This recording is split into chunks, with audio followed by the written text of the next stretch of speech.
All right, Randy, what is your favorite lure and why? My favorite lure would probably have to be a rattleback jig, and because it catches big fish, probably why. What is the easiest amateur mistake to fix that you see? The easiest amateur mistake. I would say one's just simply move the boat a little further off the bank. Yeah, they get up on top of the cover. A little too close to stuff sometimes. That's an easy mistake. Easy to correct too.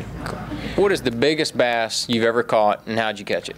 Biggest bass I've ever caught actually was at Lake Amistad in the Bassmaster tournament 2 years ago. It weighed 10.8, and it was the big fish of the day, but Hackney beat me for the big fish of the tournament, but 11.5 or something. But I caught it actually on a Pointer 100 jerkbait, 10-pound line, and it pulled like a striper. I actually thought it was a striper, and it was the biggest bass.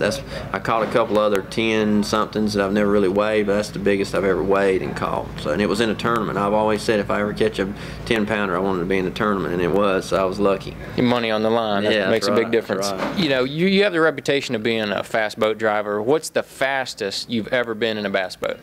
The fastest I've ever been in a bass boat was a Bullet with a Racing Mercury. That I drove on Lake Guntersville. It was Will Fowler from Frog Togs. It was his boat, and it was one of those competition hulls that weighed like 700 pounds. And I saw it hit 98, and that's the fastest I've ever been in a bass boat, 98. And I was driving. I wouldn't want to run 98 riding for sure, and it was scary. But I ran in the 80s a lot of different boats, but that 98 was the fastest ever. That's moving. And it's a little scary. It's not something I love speed, but that's getting too fast to really enjoy it, you know. Right. Just for a rush, that's it, you know. Absolutely. And so when you're out there fishing, once you stop running, when nature calls, do you hang it off the side or do you find the bank?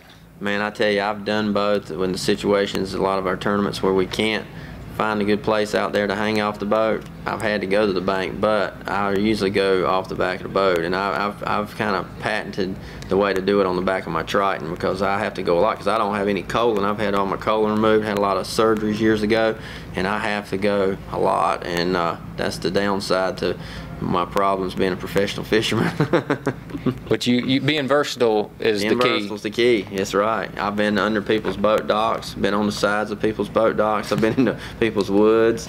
I hadn't been as bad as swindling, you know, hiding by the one tree in the man's yard. I've never done that. All right. So what is the strangest place you've ever broke off a lure?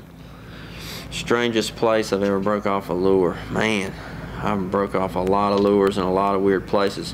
Probably up on a flag on somebody's flagpole on their dock. You might have done that too if you fish docks a lot.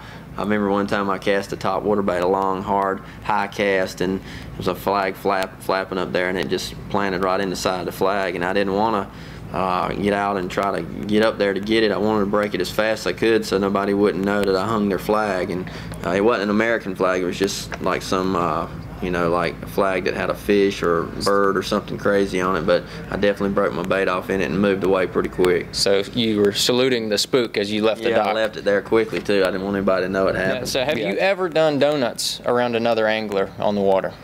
No, I never have, but I've had many times that I wanted to. Believe it or not, I really have. But I right. never Some have. people need it, and you know, some people will actually do it, and some people won't. So it's just a question. Yeah, my we buddy like to ask. Dudley did it one time back in the old days. Right. Probably because they deserved it. Yeah, is what I would guess. That's right. That's right. What I would guess.